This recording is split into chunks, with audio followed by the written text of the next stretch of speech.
Voilà, donc nous sommes avec Xavier Gandiol, qui est le responsable ministériel des achats des armées. Euh, on est ravis de vous accueillir. 26 000 fournisseurs, c'est ça? 28 000 dans les derniers chiffres. 28 000 fournisseurs. Guillaume Trécon a une première question à vous poser. Oui, alors Xavier, c'est vrai que donc, votre particularité parmi tous nos invités sur le plateau aujourd'hui, c'est d'être soumis aux règles de la commande publique. Théoriquement, vous ne pouvez pas favoriser des fournisseurs français. Ouais. Pour autant, les bases... Ça, c'est gênant pour la réindustrialisation de la France. J'ai bien dit théoriquement. Mais pour autant, les bases de défense française, elles irriguent le territoire, elles irriguent les régions, et je sais que c'est une préoccupation forte pour le gouvernement, en tout cas, Alors Xavier, de maintenir cette... vrai ou faux? La commande publique vous interdit de privilégier des PME françaises? Réglementairement, dans les textes, oui. Oui. Oui, on n'a pas le droit. C'est pas parce qu'elles sont françaises. Oui. On n'a pas le droit d'insérer des critères géographiques. Voilà. Donc, mais ça, c'est le principe général.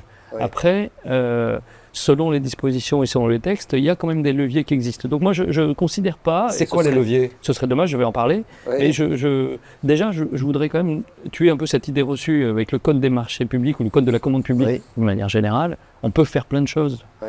C'est-à-dire, c'est pas un frein. Il faut le considérer comme un levier. Après, c'est comme tout dispositif, comme toute disposition. Il faut regarder ce qu'on peut en faire et comment on peut l'utiliser.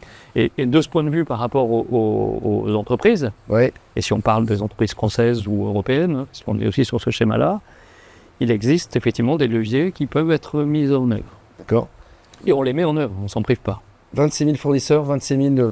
28, je vais y arriver. 28 000... C'est l'idée, 28 000. 28 000 entreprises françaises? Ah non. Mais par contre, une très très grande majorité d'entreprises françaises. On est, alors pas en nombre, je ne l'ai pas, mais ça doit être à peu près équivalent, voire un peu plus. On est à plus de 80% du montant des contrats qui sont passés à des entreprises résidentes en France. Alors, dans l'avenir, comment ça va se passer? Est-ce qu'il va y avoir un accent... Cette politique va être accentuée auprès des territoires, des PME qui y figurent?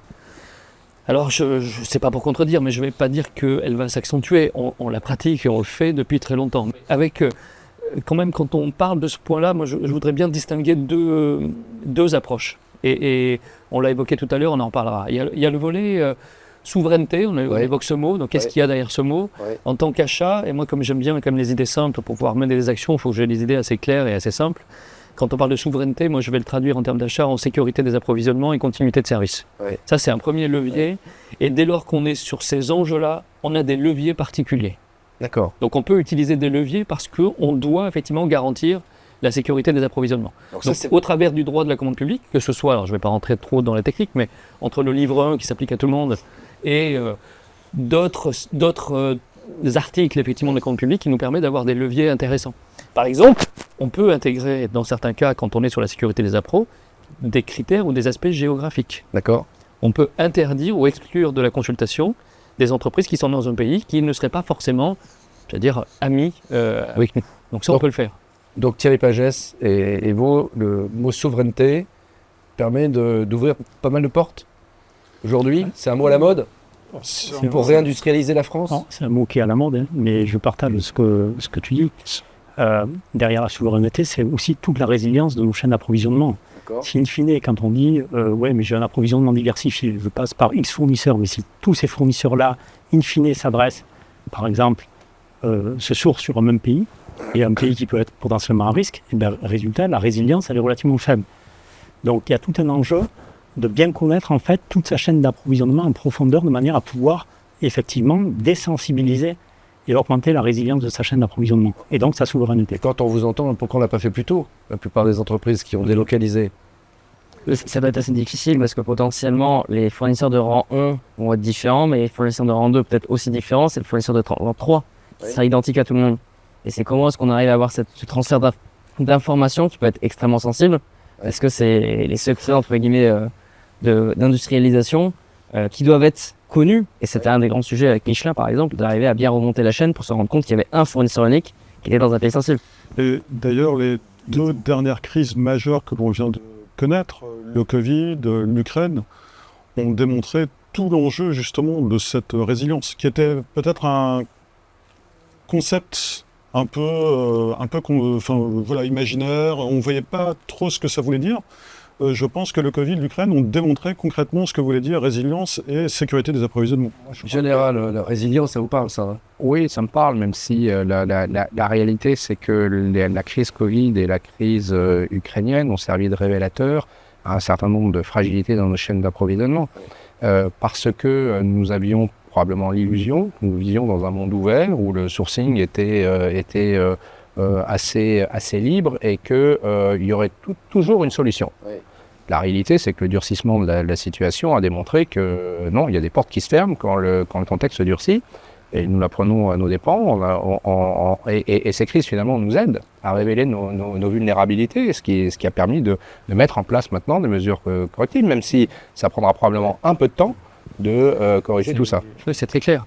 Ces crises-là ont amené, si je prends le cas effectivement du ministère des Armées, à se reposer la question des segments à fort enjeu stratégique. Oui. Et sur la base de ces... Donc ça, c'est pas les achats qui ont fait ce travail-là, enfin les achats avec l'état-major des armées. On a identifié effectivement les segments sur lesquels on considère qu'il y a un fort enjeu stratégique.